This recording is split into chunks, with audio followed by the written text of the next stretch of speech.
Not everyone can be a Klay Thompson or a Steph Curry. We've seen some horrible shooters from that range. In today's video, we'll look at some of the worst three-point shooters in the history of the NBA. Let's get straight into it, starting with number 20, Eric Bledsoe, 33.6%. If not for Bledsoe's 2012 to 2013 season with the Clippers, when he somehow connected on 39.7 of his three-point shots, he'd have been much higher on the list. Still, his shooting has been bad enough to earn him a spot here, and that's not a pretty picture. He shot over 35% in only 3 seasons, and in 2011 to 2012, Bledsoe shot 20%. After that, at number 19, Matt Barnes, 33.5%. For someone who shot at 15.4% and 22.7% in his first 2 seasons, Barnes' percentage did sneak up above 33%, mainly down to his career-high 36.6 shooting season with the Warriors back in the 2006 to 2007 season. There was a lot to like about Barnes, but he just couldn't come up with a shooting strike, and that's why he finds himself on this list, unsurprisingly. Moving on, at number 18, Darrell Armstrong, 33.4%. When you go through Armstrong's career, season by season, there's a certain season where he was averaging 50% from range. But don't be fooled, he only played 13 games and was averaging just over 3 minutes per game, so that we won't read too much into it. As a whole, the numbers weren't impressive, even though Armstrong did get that percentage high in 2 seasons too, only around the 36% mark. Also at number 17, Stephen Jackson, 33.3%. For someone who averaged over 20 points per game in 3 seasons, Jackson was horrible from three-point range. Despite being a championship winner with the Spurs in 2003, Jackson finds himself on this list because of his poor outside shooting. It's hardly a surprise that Jackson averaged 36.3% from outside in 07 to 08, but eventually ended his career as someone who made 1 in 3 shots. On to number 16, Michael Adams, 33.2%. In his rookie season, Adams missed every single shot he took from deep. Eventually, he got it to 27.5% in the following season and managed his career high of 36.7%, but decided to give up on his shooting soon afterward. Adams ended his career with a total percentage of 33.2, just under 1 in 3. Then, at number 15, Andre Iguodala, 33.0%. Despite spending time with the Warriors, it's a shame that Iguodala never quite picked up on the habit of shooting well, but he never quite needed it because of his defense and mid-range shooting. But he's one of the worst names on the list because he's been very consistent in the low 30s, and that's not too bad if we're being completely honest. Adding to that, at number 14, Kobe Bryant, 32.9%. Surprised to find the Black Mamba on this list? We're not. Of all the players on the list, he shot the most from three-point range and scored the most, but the percentage is even less than 33%. Not that Kobe cared about it, considering he didn't shoot above 32% during the Lakers' three-peat either, but that never stopped him from taking a shot. Not to forget number 13, Raymond Felton, 32.9%. Unlike Kobe, Felton wasn't very gifted in other facets of the game, and that's why his 32.9% went quite differently compared to the Black Mamba. He once shot over 38.5%, but he also reached the lows of 28% and 28.5% in 2 seasons and in 2015 to 2016, when he only shot 28.2% from outside. At number 12, Jason Williams, 32.7%. Throughout his career, Jason Williams helped many shooters, but the times when he had to shoot were tough. Given his tremendous talent, we can't help but think about what he could have achieved if he had been a consistent shooter. The one time Williams shot 37.2% from outside, he won the championship with Miami, but mostly getting over 30% was a struggle for him. Coming in at number 11, Scottie Pippen, 32.6%. Along with Kobe, this might be the only instance when a player didn't need to be a good shooter. Scottie had Steve Kerr and Tony Kukoc doing that much,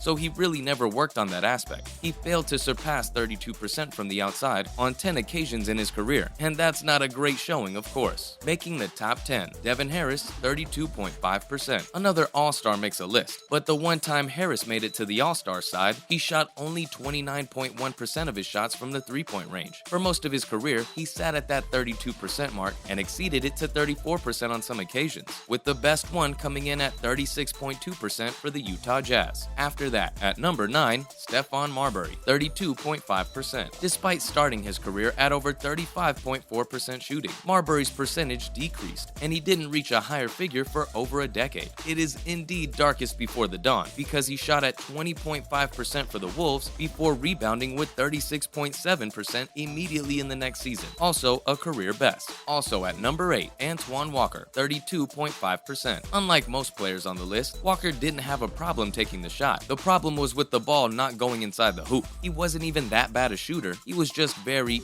inconsistent. A 36.9% season was followed up by a 25.6% season, and that's why he never truly got going in the shooting department. On to number 7, Baron Davis, 32.0%. That's a proper dip, but it shouldn't be the defining factor of someone like Davis because he came up with the goods in almost every other department, be it assists, steals, or even points. He was also very consistent in three-point shooting because he averaged between 31 and 32% throughout his career, and when he did cross 32%, he only made it to 32.1%. That is true consistency. Moving on to number 6, Vernon Maxwell, 32.0%. Maxwell didn't cross the 30% mark for the first 3 years of his career, so to end with 32% isn't as bad as it looks. However, he only crossed the 35% barrier once in his career, so Maxwell could only scrape through to 32% for his overall percentage. That was also over a span of 31 games, so let's not read too much into it. Now, into the top 5. Clyde Drexler, 31.8%. Now, these are all some seriously bad shooters. How do you have a career percentage of less than 32% from the outside in the NBA? We start with Drexler, who shot at 31.8% in his career, but still ended up as the all-time leading scorer for the Trailblazers. The Hall of Famer was a sensational player, but a horrible shooter. Coming in at number 4, Gary Payton, 31.7%. Like Drexler, Payton did not have an issue getting to the basket. It was the shooting that was the problem for him throughout his career. He averaged 7.7% from three-point range in his rookie season and improved it to only 13% over 81 games. Somehow, he managed to salvage all that and get it to a respectable 31.7%, which was mostly helped by that 2000 and 2001 season when he shot at 37.5% from the outside. The top 3 starts with Allen Iverson, 31.3%. Allen Iverson was insanely bad from the three-point range for someone with those handles and ball skills. The former MVP led the league in scoring 4 times, but his three-point shooting didn't help it. He averaged over 30 points for 4 seasons, but his career shooting percentage is only 31.3%. Just imagine how good he was without adding this important skill to his scoring. Not to forget number 2, Jerry Stackhouse, 30.9%. Did we tell you that Stackhouse and Iverson played for the same team? Well, it's not exactly trivia, most people know it, but they were both averaging crazy points per game despite being 2 of the worst shooters of all time. Stackhouse failed to score over 30% from the outside on 10 occasions, including a 15.8% season for the Mavericks. Although his best season came at 38.2%, also with the Mavs, a couple of years before that was a horror show. And finally, at number 1, Russell Westbrook, 30.5%. Hardly a surprise, right? Russ is the worst shooter of all time statistically speaking. Also, the eye test and the Lakers will tell you as much. He's an MVP winner and is ending as a Hall of Famer, but no one will discuss his three-point shooting. That's a wrap for this video. Do you think some other terrible three-point shooters should have made the list, even though they're safe statistically? Let us know in the comments below. Make sure to give this video a thumbs up and subscribe to our channel for more videos like this. Thanks for watching, and we'll see you in the next one.